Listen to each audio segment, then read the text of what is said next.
Questions without notice. I think we know the member for Rankin has the first question. Member for Rankin. Thank you, Speaker. My question is to the Acting Prime Minister. What is the value of the underspend on the National Disability Insurance Scheme in the final budget outcome?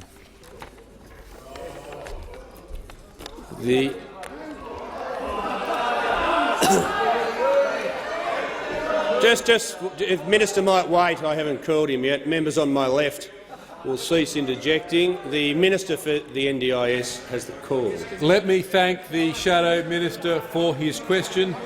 As he knows today, in the final budget update, the actual number for the NDIS was a spend of $8.5 billion.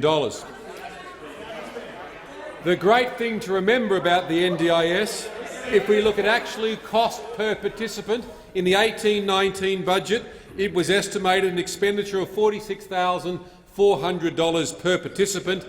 The actual amount spent per participant on supports was $46,800, a $400 increase. Not a single participant has seen a decrease. So the way we explain the underspend— I'm getting to it. I'm getting to the underspend. The underspend figure of $4.6 billion can be explained as follows.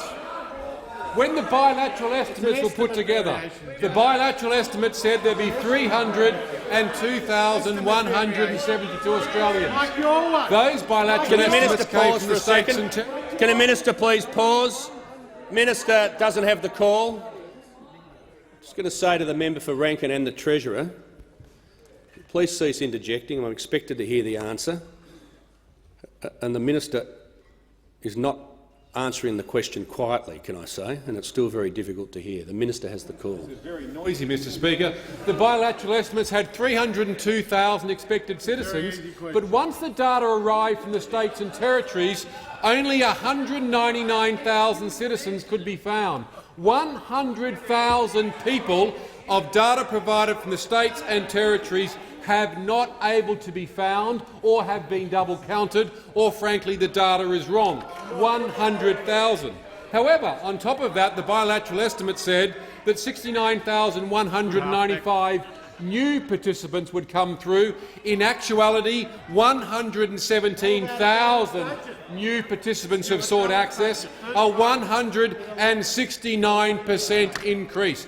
169% increase of new participants have come through. And how is it that we've been able to fund this demand-driven scheme, an uncapped demand-driven scheme? The only way we've been able to fund it, not last year, not just this year, but for every year going forward, $17.8 billion this year, growing to $25 billion in 22-23.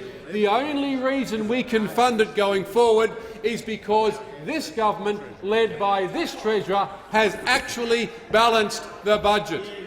Today's announcement was about balancing the budget. For the first time in a long time, 11 years, precipitated by those opposite, the budget is balanced this year and next year and the following years going forward. This government will not be lectured by those opposite when it comes to fiscal discipline and how we fund services. The member for Moreton will cease interjecting. Can you refer back to everything I've said during the week? And no, don't talk. That's the point. That's the point. Okay. Well, I've been warning you all week, so you know what'll happen. The member for Dawson has the floor. Thank you very much, Mr Speaker. My question is to the Acting Prime Minister, the Minister for Infrastructure, Transport and Regional Development. Will the Acting Prime Minister inform the House how the Morrison-McCormick government is delivering stability and certainty for communities in regional Australia who are suffering through the drought? The Acting Prime Minister has the call. Yeah, thank you, Mr Speaker, and I thank the member for Dawson for his question. He knows that there are farmers out there who are suffering, who are experiencing from their worst drought on record, Mr Speaker, and I encourage every member of the House to visit a drought-inflicted community to see firsthand the impact that it is having. Mr Speaker, next month the government will launch the National Water Grid Authority. Drought is something that we should not ever play politics on. The authority is designed to do just that. It's a specialist body which will use the world's best minds, but importantly with local stakeholder engagement. And that's significant, Mr Speaker, because when you've got people like we have in the granite belt area of Queensland, Mr Speaker, who are willing to back themselves, willing to take that risk and invest $24.3 million into a water storage infrastructure project, that is the Emu Swamp Dam, then governments, both state and federal level, should follow up that support, that investment in themselves. And that's what we're doing. That's what we're doing. We've put $42 million on the table for that, another $5 million for enabling roads, Mr Speaker, and pleased that the Queensland Government has come up to with the tune of $18 million as well. Mr Speaker, this will provide a 12,000 megalitre rock-filled clay core dam on the Severn River near Stanthorpe in the member for Maranoa's electorate, Mr Speaker. It will include 3 pump stations and a 117-kilometre pumped pipeline distribution network, and it's going to inject almost $70 million into the local economy. But most importantly, it will provide security and certainty for our farmers, Mr Speaker. We want to see shovels in the ground very soon on that project. And I know that the National Water Grid Authority is going to make such a difference, but we're already making a big difference in the area of water security. The Mile Up Wellington project in Western Australia, backed by this government, Mr Speaker. We're already building, and it'll be completed this year, all things being equal, the Scottsdale irrigation scheme in Tasmania, South West Loddon pipeline in Victoria. I talked the other day about the Midiamo pipeline in Victoria as well, and the Northern Adelaide irrigation scheme in South Australia, where Penfield grower Daniel Hoffman told me that this investment means that some farms will save up to $60,000 per year. That's just on water. Previously, we could never afford to water into the summer. This means we can grow produce all year round. This is making such a difference for rural and regional Australia, particularly communities affected by drought. The Liberals and Nationals are delivering stability and certainty when it comes to the 8 million Australians who live in rural and regional Australia, who back themselves every day, and we're backing them as well. We're backing them through this drought, we're backing them for a better future, and we're doing it each and every day, Mr Speaker. It's good policy. The Deputy Leader of the Opposition. Thank you, Mr Speaker. My question is to the Acting Prime Minister, and I refer to the Minister's previous answer about demand in the National Disability Insurance Scheme. Is the government seriously suggesting that Australians with a disability aren't out there waiting for care packages? And is the government seriously suggesting the National Disability Insurance Scheme can adequately meet demand with a $4.6 billion underspend? The Acting Prime Minister has the call. Thank you, Mr Speaker. Funding for the NDIS is guaranteed, Mr Speaker.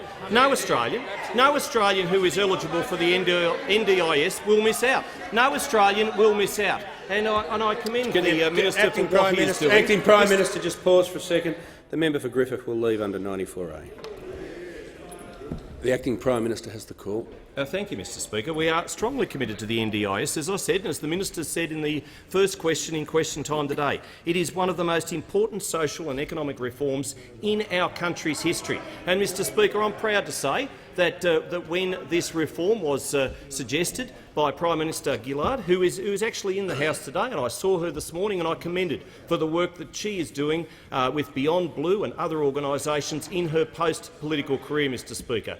She has been a class act, I have to say, and this was good reform, Mr Speaker. I was proud to say that I was the first New South Wales federal parliamentarian to sign up to the Everyone Counts campaign, which was happened at the time that the NDIS was first mooted, Mr Speaker. Now, for the vast majority of the more than 300,000 participants, the NDIS is delivering improved levels of supports and more choice and control. Over 100,000 people are receiving disability support services for the first time ever.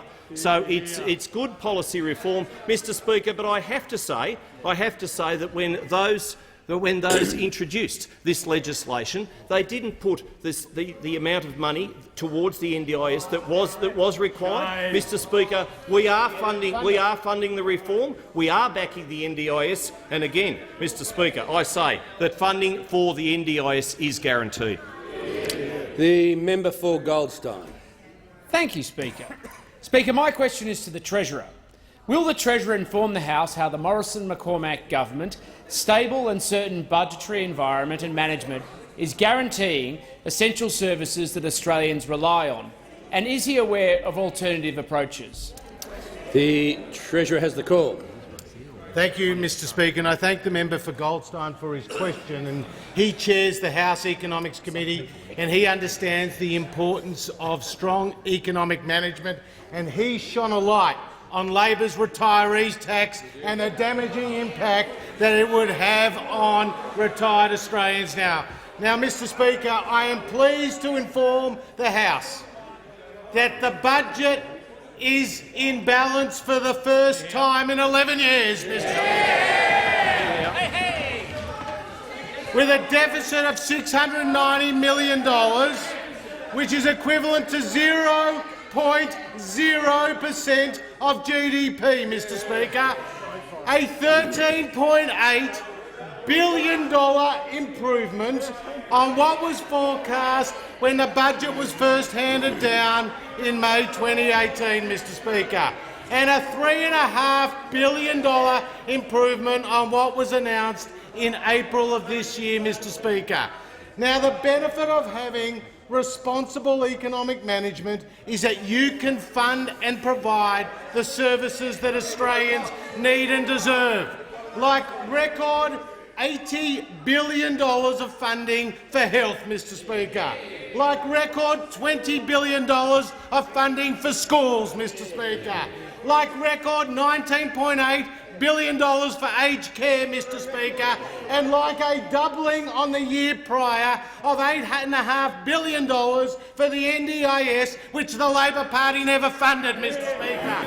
That is the reality of strong economic management. Now, I'm asked, are there any alternative approaches? Well, let me tell you, the Labor Party had policies that delivered accumulated deficits of $240 billion. The Labor Party had policies that delivered in their last 3 financial budget outcomes a $70 billion deterioration in the bottom line, Mr Speaker.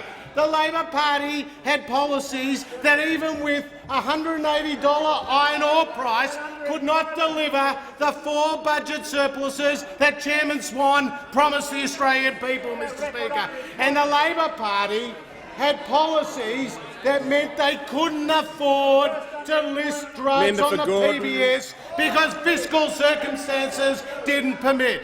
The reality that the Australian people know all too well is that the Labor Party can't manage money, and the Coalition can manage money, and the Coalition can create jobs, and the Coalition can reduce taxes for all hard-working Australians.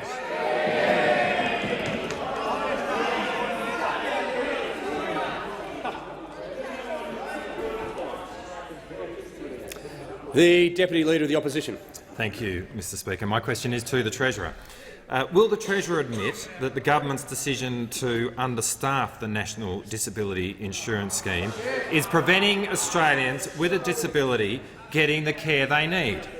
Why has the government propped up its budget by deliberately underspending $4.6 billion on the National Disability Insurance Scheme? The Treasurer has the call. Well, thank you, Mr Speaker. I can confirm that there are 11,000 people helping to deliver the NDIS, and in the last year, 115,000 Australians came onto the NDIS, Mr Speaker. There are now 300,000 Australians who are on the NDIS, and as the Acting Prime Minister said, more than 100,000 of them are getting support for the first time, Mr Speaker. The reality is the NDIS has increased tenfold in the 3 years of transition, Mr Speaker, and everyone who has approved program is getting support under a fully funded NDIS. Now, Mr Speaker, in 2018-19, we doubled the funding and the spending on the NDIS to $8.5 billion from the $4 billion a year prior. Mr Speaker, the Labor Party knows all too well that only the Coalition can deliver budget surpluses, only the Coalition can fund the services like the NDIS that Australians need and deserve. The member for Mayo. Thank you, Mr Speaker. My question is to the Minister for Environment. The Australian Walking Company has state government approval to build accommodation within the Flinders Chase National Park on Kangaroo Island. Development will clear several kilometres of remnant native vegetation in the national park. In your letter to me, dated 9th of September 2019, you advised that on the direct advice of the developer, you will not review the proposal despite broad community concerns of environmental damage. Minister, why are you only listening to the developer and not my community? And would you please reconsider investigating this proposal with respect to potential environmental damage in our national park? Good question. The Minister for the Environment. Well, I thank the member for Mayo for her question, and she's a frequent correspondent to me on matters of concern to her in her electorate of Mayo. And I'm always very happy, my door is always open for her to have further detailed conversations about matters such as this. The matter to which she refers relates to an application for development which was deemed not to be controlled under the federal government's EPBC Act. Now, the process and methodology whereby actions are referred is well understood, long-standing, and I know that the member for Mayo understands it well. I want to make the point, Mr Speaker, through you to the member for Mayo, that state governments have completely different approval processes, and sometimes people confuse the two, and reasons why they may not want to see a development are actually not matters of national environmental significance under federal law, but they relate to some totally different set of arrangements and approvals that belong in the state jurisdiction. Having said that, I have conversed with my South Australian colleagues about this application, and I'm very comfortable that we are on the same page, and I'm very comfortable with the position that this government has taken, standing behind the current EPBC Act on this matter. The member for Boothby. Thank you, Mr Speaker. Mr Speaker, my question is to the Treasurer. Will the Treasurer explain to the House how the Morrison-McCormack government's record of creating jobs has helped provide stability and certainty to the budget, allowing us to deliver the essential services that Australians rely upon? Is there any alternative policies? The Treasurer has the call. Thank you, Mr Speaker, and I thank the member for Boothby for her question. And she brings to this place experience in industry, experience in the media, and experience defeating a nasty campaign from Get Up, Mr Speaker. And she has a campaign which was backed and supported all the way by the Labor Party, Mr Speaker. Now, the reality is, when we came to government, unemployment was at 5.7%, Mr Speaker. Employment growth was at 0.7%, Mr Speaker. The participation rate was lower than it is today, Mr Speaker, and the gender pay gap was wider than it is today, Mr Speaker. But today, the Coalition is proud to tell this House and the Australian people that the budget is back in the balance for the first time in 11 years, Mr Speaker. And 300,000 people got a job in 2018-19, Mr Speaker. 100,000 more than was already expected, Mr Speaker, by Treasury. This led to an increase in our receipts and a decrease in payment as more people were in a job and less people were on welfare, Mr Speaker. And the benefit of having a balanced budget is that you can deliver the services that people need and deserve, like the NDIS, Mr Speaker. And in the jobs numbers that are out today, Mr Speaker, 35,000 people got a job in the month of August, Mr Speaker. 36,000 people got a job in the month of July. That means since we got re-elected by the Australian people, more than 1,000 jobs have been created a day, Mr Speaker. Now, I'm asked, am I aware of any alternative policies? Well, the Labor Party still has $387 billion of higher taxes on their books, Mr Speaker. You don't balance budgets, you don't create budget surpluses, you don't create jobs with higher taxes, Mr Speaker.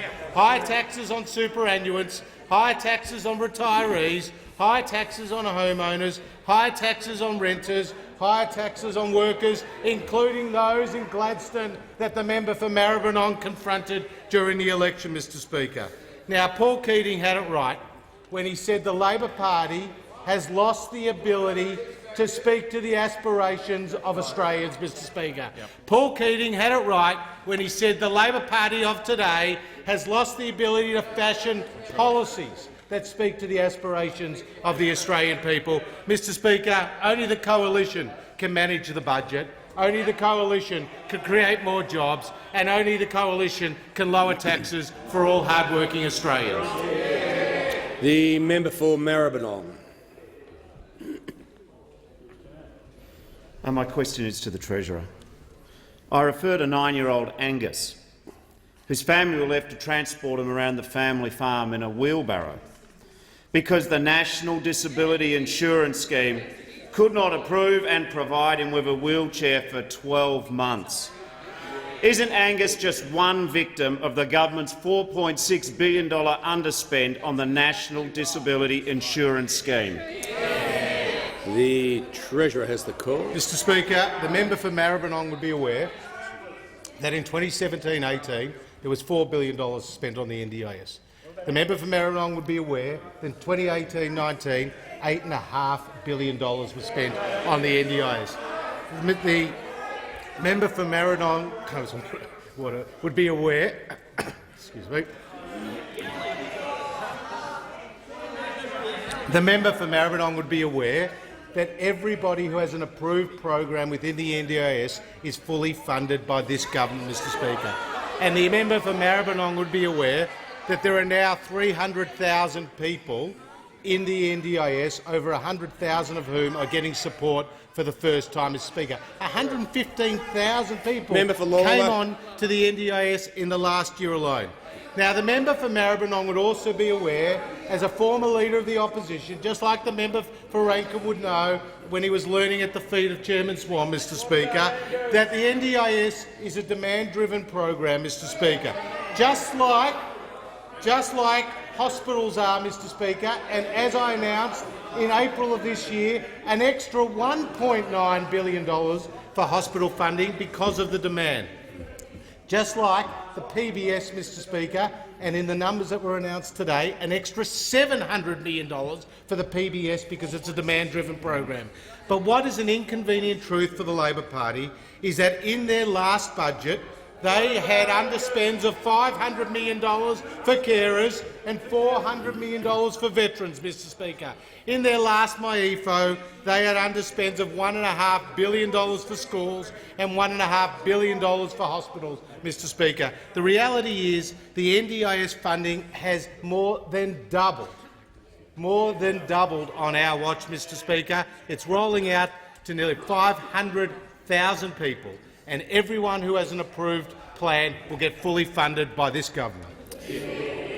Just before I call the member for Robertson, I'd like to inform the House we also have present in the gallery this afternoon the South African High Commissioner.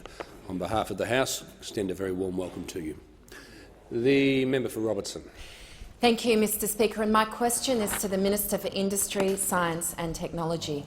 Will the minister update the House on how the Morrison-McCormack government's stable and certain approach is encouraging the study of STEM, or science, technology, engineering and maths, in schools to ensure that we have the skilled workforce our businesses need in the future, especially apprentices in regional Australia? The Minister for Industry, Science and Technology. Thank you, Mr Speaker, and I thank the member for her question. And like all of us on this side of the chamber, Just ask the minister to pause. The member for Gorton has been warned. The minister has the call. Thank you, Mr Speaker. And everyone on this side of the House here understands and recognises that the future of Australian industry depends on having the skilled workforce of the future. Now, we understand that STEM skills will be required by about 75% of the jobs of the future, and many apprenticeships and vocational education courses require significant STEM components and STEM skills. This is particularly important in rural and regional Australia, where specialist mining, agriculture and space sector jobs are located. So the promotion of science and STEM, particularly in our rural and regional areas, is vital for our economy. So it was an absolute pleasure earlier this year to announce, alongside the member for Robertson, that the Fun of Science was going to be coming to Gosford and to Woy Woy in her electorate as part of the government's $8.9 million expansion of the Questacon Science Circus.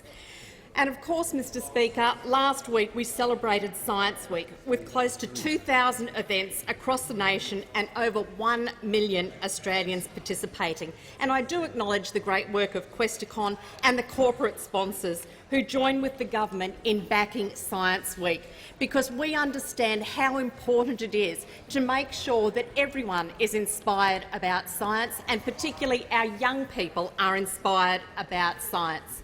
Now, Mr Speaker, let me say this, that as a declared fan, I really want to point out that there's been a heightened interest in STEM as a result of Australia's current bachelor being an astrophysicist. Now, reports this week suggested that there had been a significant increase in inquiries about the study of science, and that Google searches for astrophysicist had gone through the roof. Now, Mr Speaker, I'm all for popular culture that gets people talking about science. And I do note, Mr Speaker, that one of the finalists vying for the Bachelor's heart in the finale tonight is in fact a chemical engineer. So I say go Chelsea.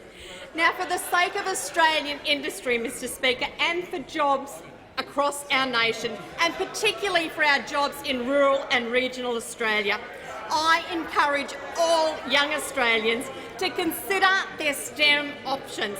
And as the Bachelor said last night, science is sexy.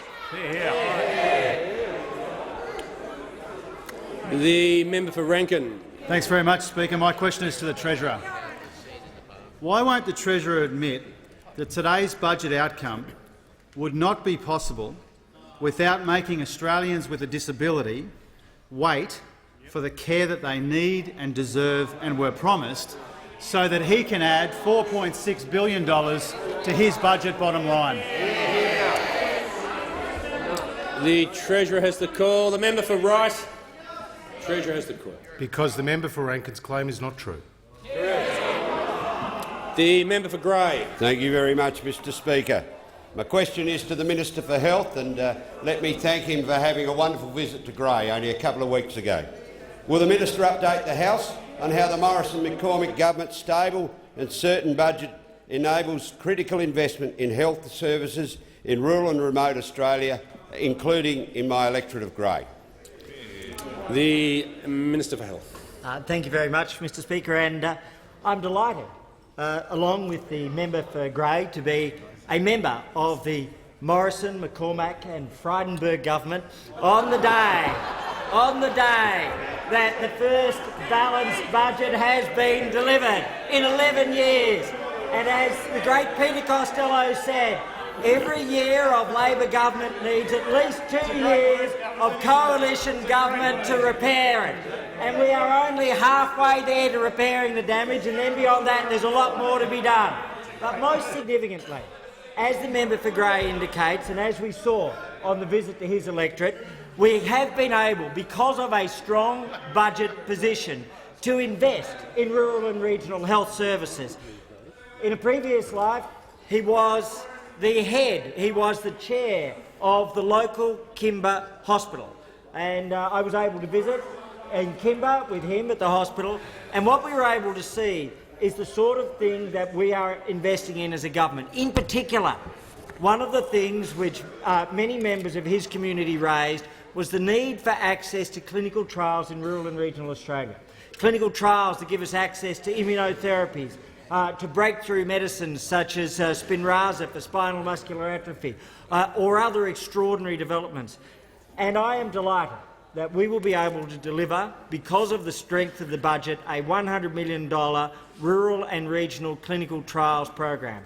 And that will go around the country, and that will give people in rural and regional Australia access to new medicines at an earlier time that they would otherwise never have been able to have accessed. In addition to that, there's a $63.4 million regional radiotherapy program, and that's about ensuring that in 13 sites across regional Australia, patients with cancer will have access to new radiotherapy which would otherwise not have been within the reach of their homes. And that will mean patients have better access, earlier treatment, and sometimes patients who might not have sought that treatment will be able to get it.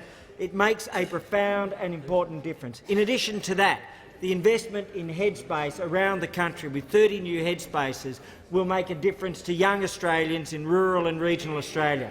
We know that the Port Lincoln satellite for headspace is coming on and builds on the opening last April of the Whyalla headspace in the members' electorate. But this matters to people on all sides.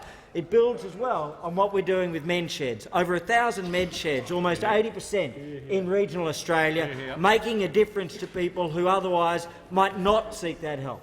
All of these things are only possible because we have a strong budget, a budget that is back in balance and a budget that is on its way to surplus.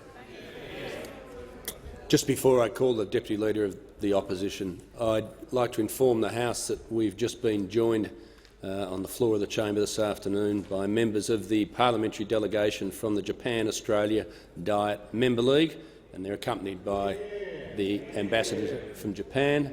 A very warm welcome.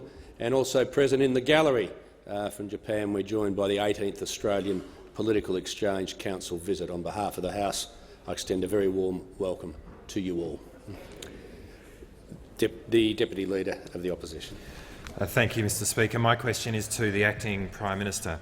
What is the government's position on extending the so-called Big Stick legislation to supermarkets? The Acting Prime Minister. Well, I'll get the Energy Minister to add to my remarks, but I'll answer the question from the Albanese Miles Fitzgibbon opposition and just say this. The Big Stick legislation is important legislation. It is very important because what we want to do is make sure that we have the most reliable, affordable energy for Australians. And that's what we've always said, and that's what we've certainly put in place. And that is why, at large, energy prices are coming down. Under those opposite, Mr Speaker, I have to say that they couldn't even explain how much the energy costs were going to be for average businesses, for average families. Acting Prime Minister will resume his seat. The Manager of Opposition Business on a point of order. Yeah. And it goes to the issue of direct relevance as to whether someone can simply react to a trigger word or whether they have to deal with the context of the question at all.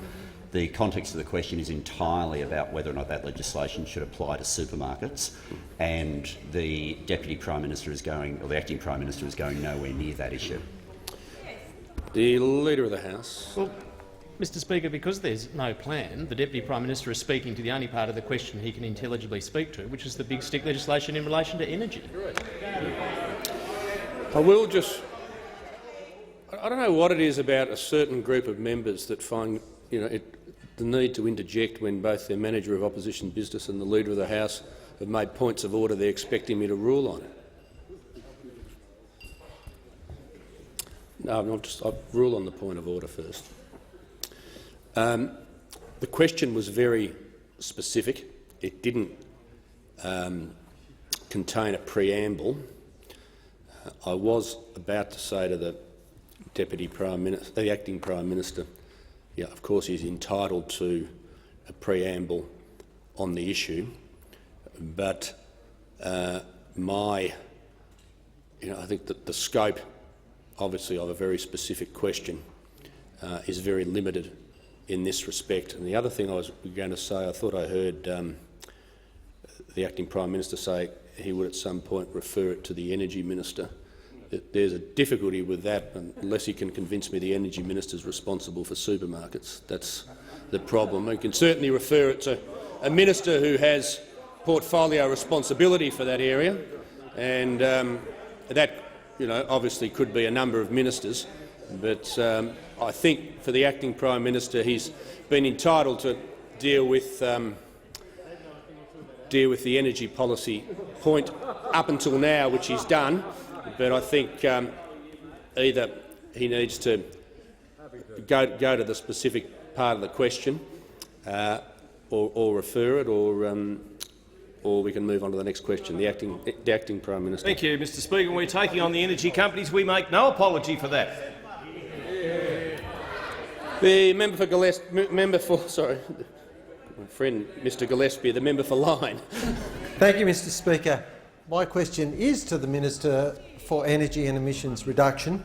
Will the minister update the House on how the Morrison-McCormack government is providing stability and certainty for Australian families by holding energy companies to account to their customers?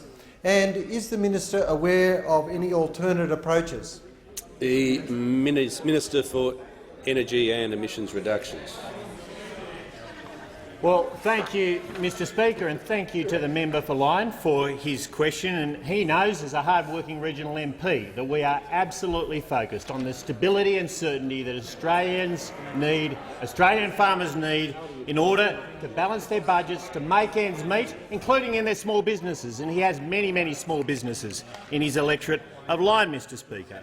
Now, Mr. Speaker, the importance of being able to make ends meet extends to ensuring we have fair deals on energy prices, Mr. Speaker, a fair deal for all Australians, households, small businesses and the industry that supplies so many jobs in electorates like the members, Mr. Speaker. And that's why this week we have brought forward the Big Stick legislation, Mr. Speaker, focused on the electricity industry, Mr. Speaker, on the electricity industry.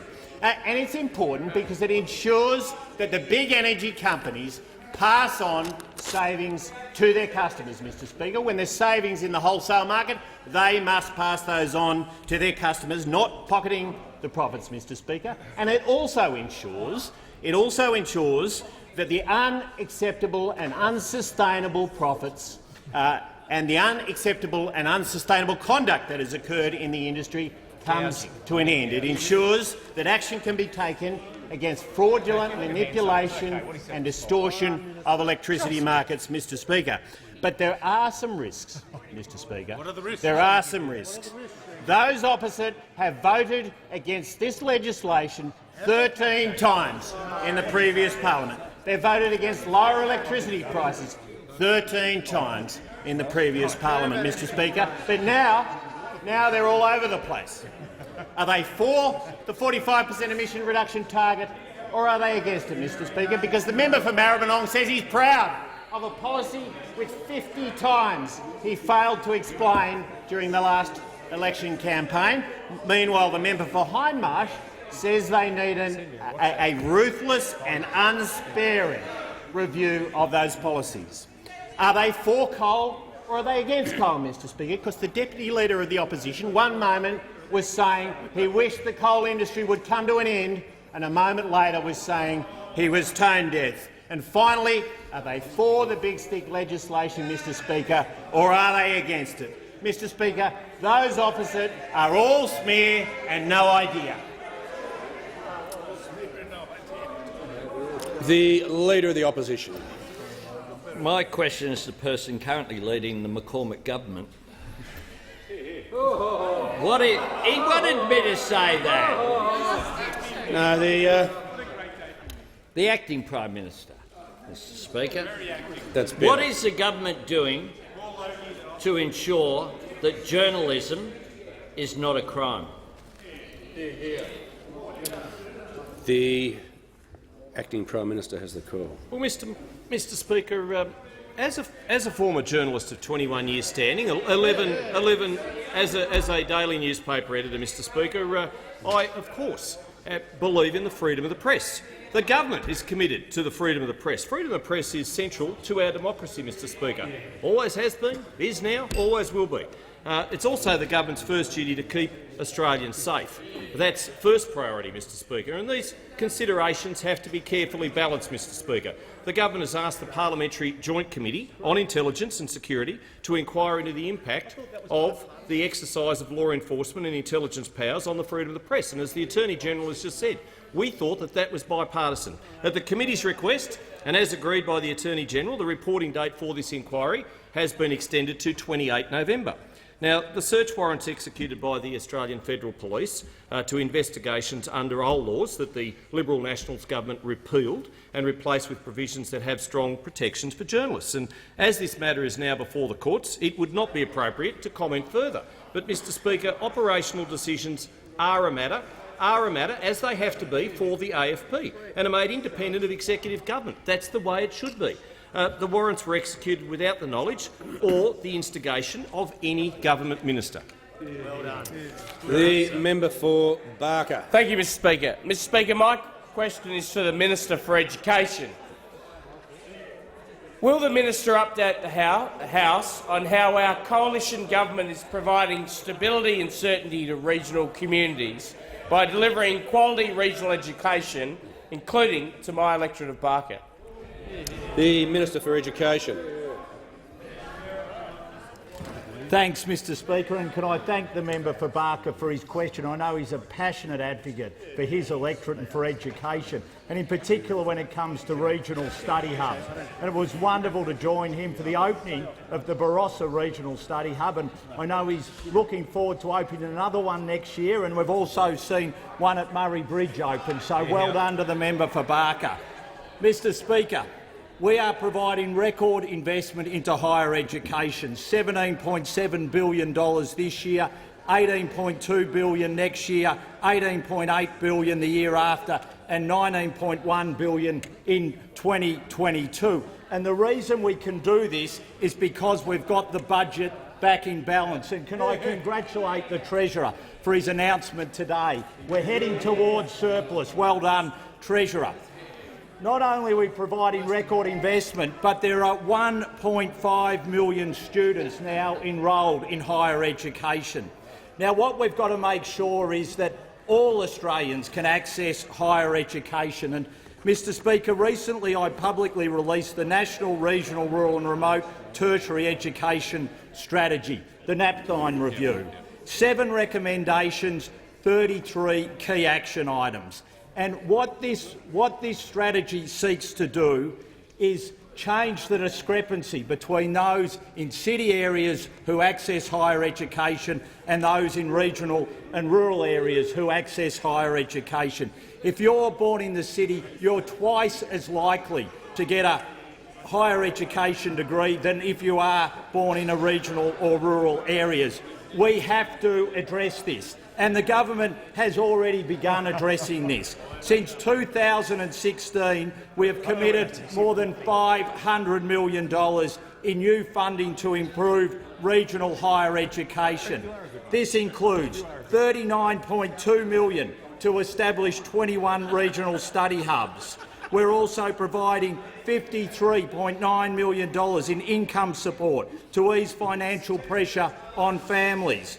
We've got support for regional students through the Rural and Regional Enterprise Scholarships, and also $93.7 million for the Destination Australia program, so that regional and rural Australians can capitalise on our international education market, a $35 billion market. We want to make sure that we can lift the attainment when it comes to regional and rural students. I know everyone is passionate about it on this side, and we want to improve it so we get better outcomes and results for country kids.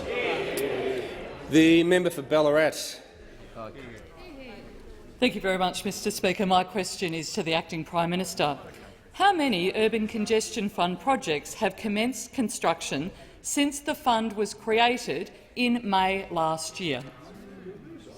Very precise question.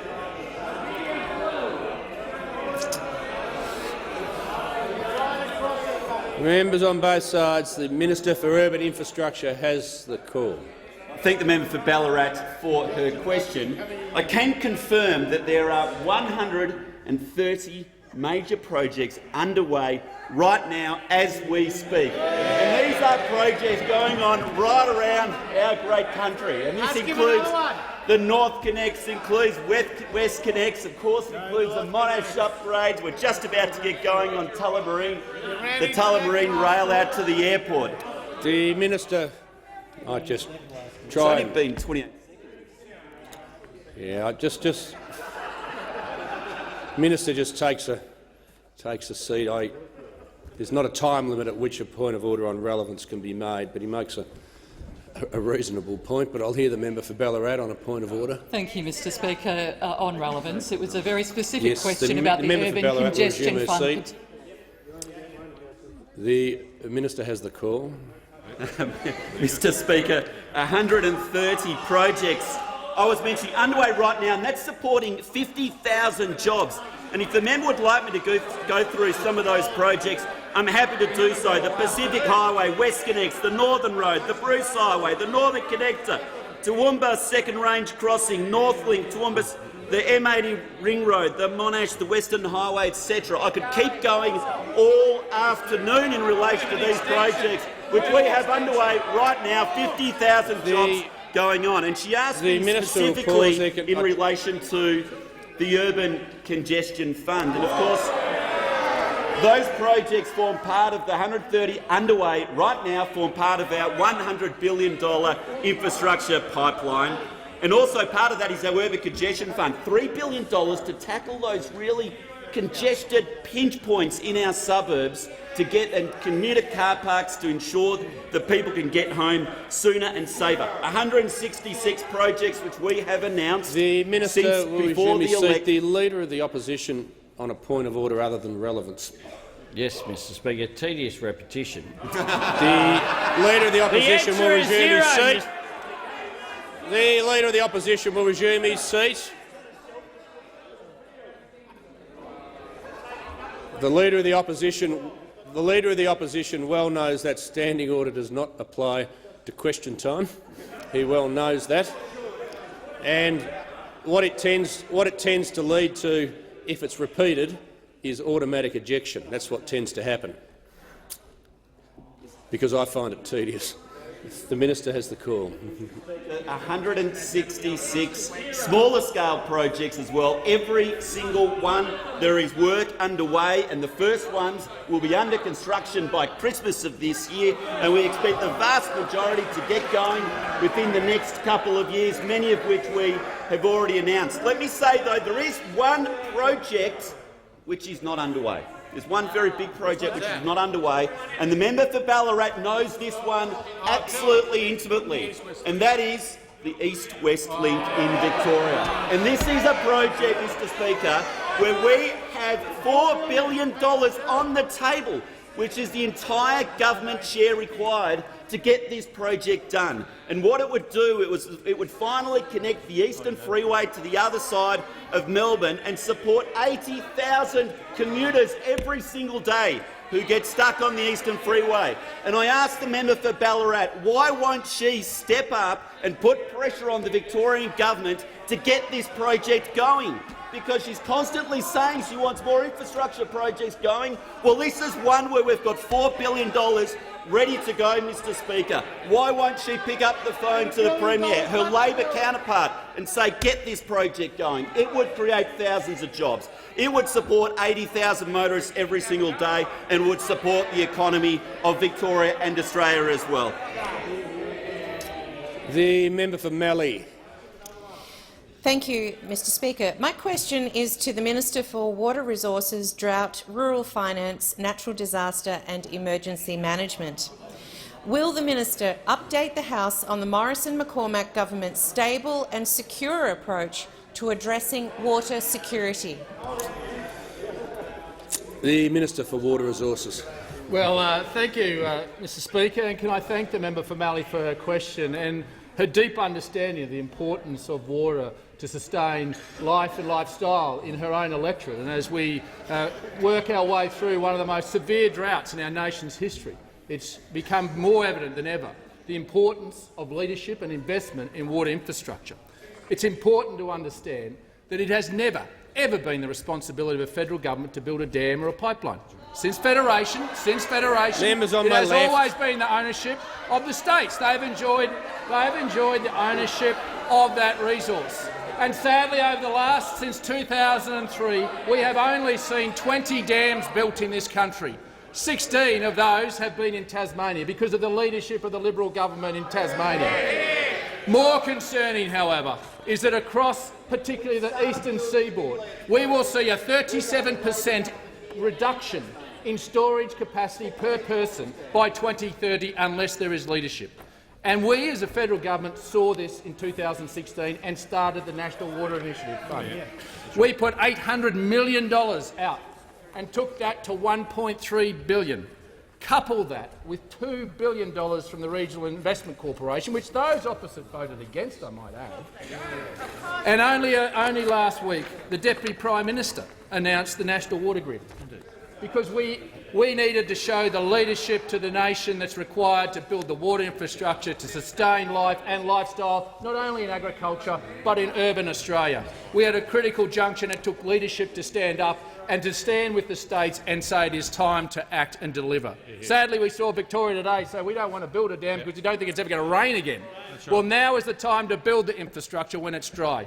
It's important that the leadership is shown, and I can advise the House, Mr Speaker, that after the discussions with the New South Wales government this week, that we will be working with them in partnership to prioritise a number of projects right across New South Wales to give security to regional New South Wales residents, those that are facing critical water storage levels. And the Deputy Premier himself gave an undertaking that he has stand shoulder to shoulder with those communities to make sure they do not run out of water, but he has shown leadership with this federal government to say we will build the water infrastructure of the future, to future-proof the population growth, to future-proof our regional and economic growth. This is an important milestone in our nation's history that we now have leadership from states that are going to work shoulder to shoulder in sustaining this precious resource for our lifestyles and our lives.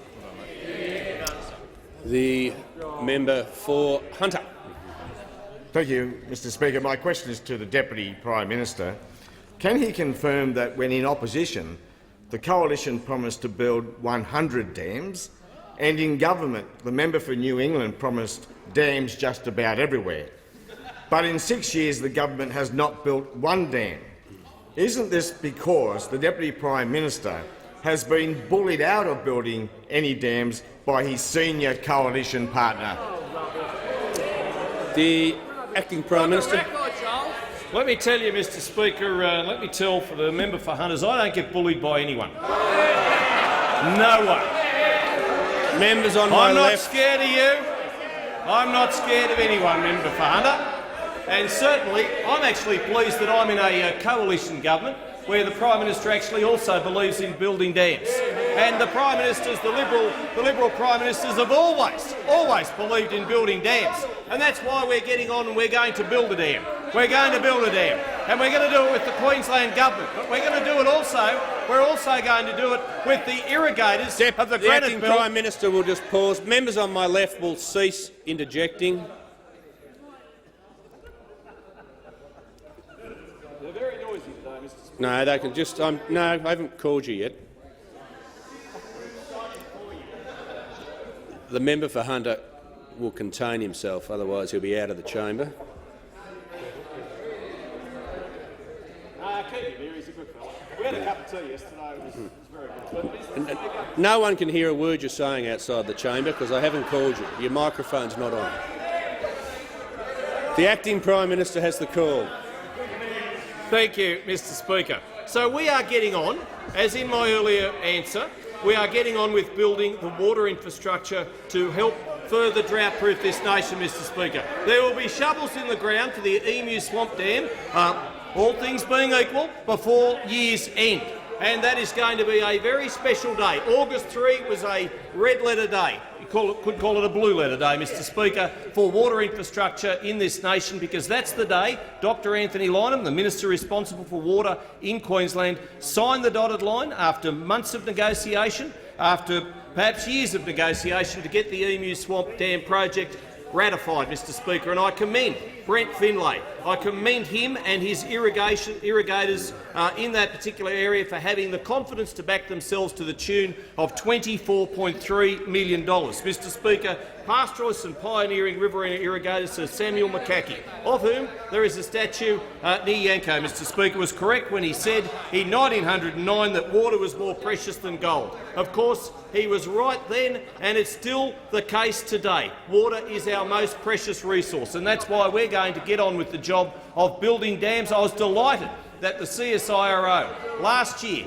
identified in 3 catchments the potential for 6 dam sites. We're going to get on and we're going to build the water infrastructure that Australia needs. I mean, when those opposite were in power, Mr Speaker, and I remember when the member for Watson came to Griffith, Mr Speaker, they burned the Murray-Darling Basin plan, the draft of the plan, Mr Speaker. They were so aggravated with his water resource ideas, Mr Speaker. They were so absolutely aggrieved with the position that he took. And if those opposite had have won on May 18, Mr Speaker, buybacks would have been back in mode. They would have sent most of the water of the Murray-Darling, what little water there is, out of the mouth of the Murray, Mr Speaker, because that is their policy. Well, we're not going to do that, and we're not also going to be deterred by the Victorian Water Minister, Lisa Neville, who said today, ruling out dams in the southern state, new dams do not create any new water. They simply take it from somewhere else. I ask those opposite, do they agree with that position, Mr Speaker?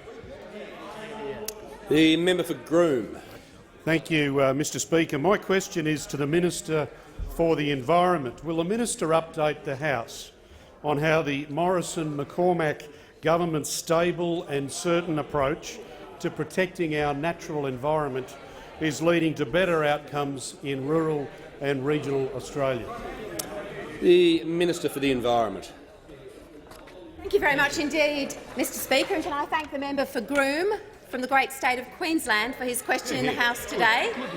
Congratulate him on his outstanding representation of the people in Toowoomba and the Range, and recognise his interest in farmers and the environment working together. And it's interesting, Mr Speaker, and members on this side who represent rural Australia and walk many miles in the shoes of our constituents, managing so much of our land mass, we understand that it isn't about one versus the other. It isn't about conservation over here and farming over here, threatened species over here and agriculture over here. It's about getting the balance right. It's about working together and coming back to the fact that we can't do it without our farmers, who look after well over 60% of Australia's land mass. And contrast that, people think of national parks, sometimes great places for feral animals, unfortunately, but they only amount to about 18 to 20% of Australia. So it's rural Australians doing the heavy lifting and the hard yards, particularly in this time of drought.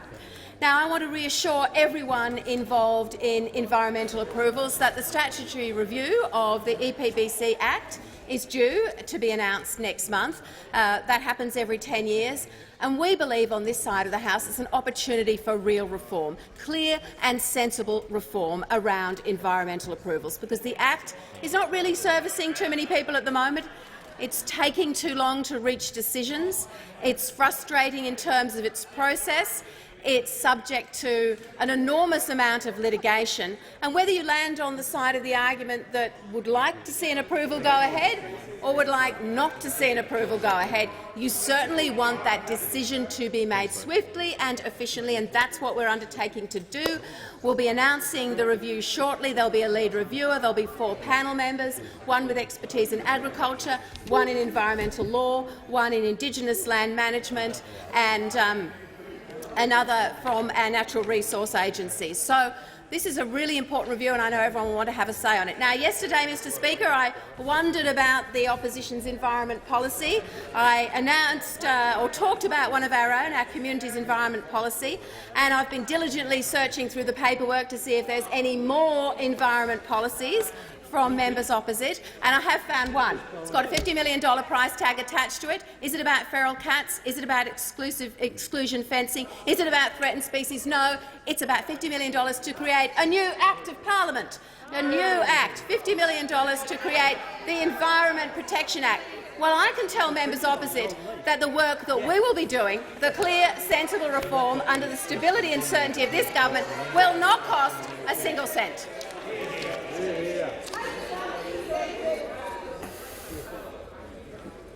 The member for Bendigo. Thank you, Mr Speaker. My question is to the Acting Prime Minister.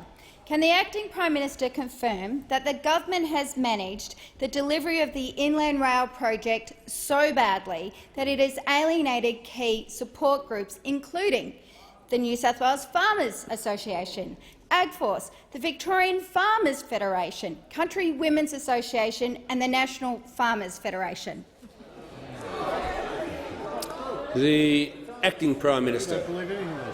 Thank you, Mr Speaker. And I just wish the member for Bendigo was perhaps a little more positive about the Inland Rail. Mr Speaker, this is going to be a transformational, nation-building 1,700-kilometre corridor of commerce. It is going to, for the first time, get product from paddock to port within 24 hours. This is absolutely critical for rural and regional Australia, and she and all the other rural and regional members on the Labor side, of whom there are not many, Mr Speaker, should get on board. In fact, every single member of the parliament should get on board. I know these on our side are certainly in favour of Inland Rail, which reduces rail freight costs by up to $94 per tonne. Now, the Inland Rail, the business case was originally predicated on a saving of $10 per tonne, and the CSIRO report indicated that there could be potential savings of up to $94 a tonne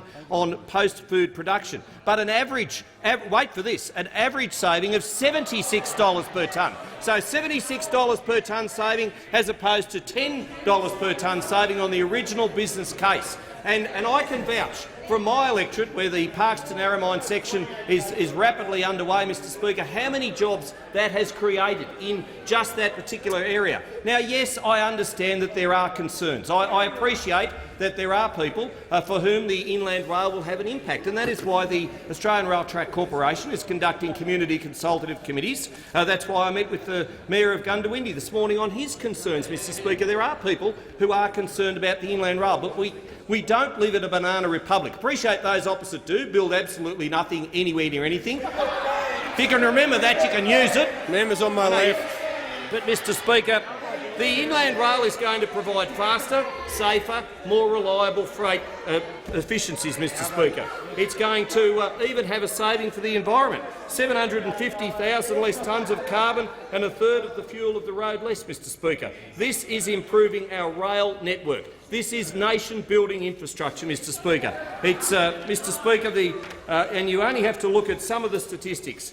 480,000 cubic metres of ready-mix concrete. And I have to say that on January 15 last year, when the first shipment of steel was dropped off at Peak Hill, Mr Speaker, the ARTC and the proponents of the Inland Rail, including Ken Keith, the member of Parkes, were absolutely delighted, absolutely thrilled that it was Whyalla Steel, Liberty Steel, South Australian Steel. That means Australian jobs. And many of those jobs, Mr Speaker, are union members. So I would have thought that those opposite would have got on board that, because these are Australian workers, Australian jobs, and it's for Australia's future. The member for O'Connor has the call. Thank you, Mr Speaker. My question is to the Minister for Immigration, Citizenship, Migrant Services and Multicultural Affairs. Will the Minister update the House on how the Morrison-McCormack government's stable and certain immigration policies are supporting regional communities to fill crucial skills and workforce shortages and to grow regional economies? Is the Minister aware of any alternative approaches? The Minister for Immigration. Well, thank you, Mr Speaker. I thank the member for his question. And it's a really good point that the member makes about the importance of stability and certainty, because stability and certainty, of course, is important across all government policies, but no more so in immigration, where it is so important that we have an orderly, stable and certain approach to immigration policy. Now, we run an immigration policy, Mr Speaker, which is sovereign, focused and fair. unlike those opposite who presided over the worst public policy failure in Australia's post-war history when they completely lost control of our immigration system, Mr Speaker, the extraordinary and appalling humanitarian catastrophe that we saw under those opposite, Mr Speaker. Now, Mr Speaker, our immigration program reflects the fact that different parts of Australia have different needs. And in this year's program, we've had the lowest number in the permanent migration program for the last decade, Mr Speaker. And that's to reflect the fact that we have seen significant population pressures, particularly in Sydney and Melbourne. So we have reduced the level of permanent migration in our nation. And in the year to come, we'll see a further reduction, Mr Speaker, as we further reduce the cap to 160,000. But within that, Mr Speaker, what we will see is an increased focus on regional Australia. And in fact, in the year that just ended, we saw a 44% increase in the regional sponsored migration scheme that puts regional employers together with skilled migrants. And this year we've created 23,000 new visas for people who want to work hard, play by the rules, commit to regional Australia for at least 3 years, and then they'll be eligible for permanent residency, Mr Speaker. We've also created 7 designated area migration agreements, or DARMAs, including in the area of the member for O'Connor's electorate in the mining industry and in the member for Wannan's electorate for the dairy industry, where there are so many local dairy families that do need support from the migration system to help them run their businesses so they can grow those businesses and support more Australians, Deputy Speaker. We're also giving working holiday makers an incentive to commit to regional Australia because they'll get an additional year on their visa if they do so, and the same with international students. If they commit to regional Australia, they'll get an additional year on their postgraduate visa as well. Now, these are all very important initiatives. They're about backing regional Australia, where migration is needed to help fill skills gaps, to help grow regional communities. And in our humanitarian program as well, Mr Speaker, we see that through great examples like the Yazidi community in the Deputy Prime Minister's own electorate, which have added so much to our community. So across the board in our migration program, Mr Speaker, we'll back regional Australia every step of the way. The Acting Prime Minister. Mr Speaker, I ask further questions of the Morrison-McCormack government to be placed on the notice paper. I thank the Acting